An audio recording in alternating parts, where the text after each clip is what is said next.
Hey, it's a great day on Sycamore Fork Farm.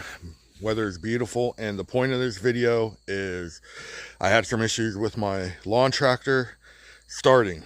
It would start intermittently. I'd use a jump pack, bought a new battery. The new battery worked for a little bit, and then it started giving me issues again. Now, it had been cold the last couple of days, and I haven't needed to use it in a couple of weeks. So thought maybe battery drain, but jump pack, nothing. Couldn't get this thing to start. It would click a couple times, but wouldn't do anything else. So let me show you.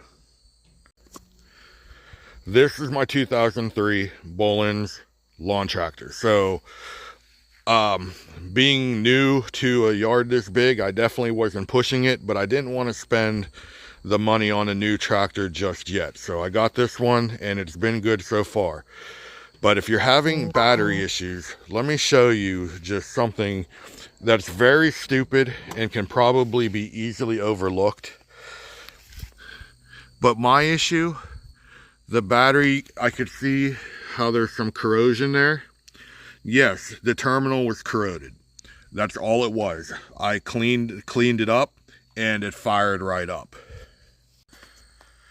So obviously, I'm not saying that's going to fix every issue with your not starting issues, but that gives you a good first thing to check.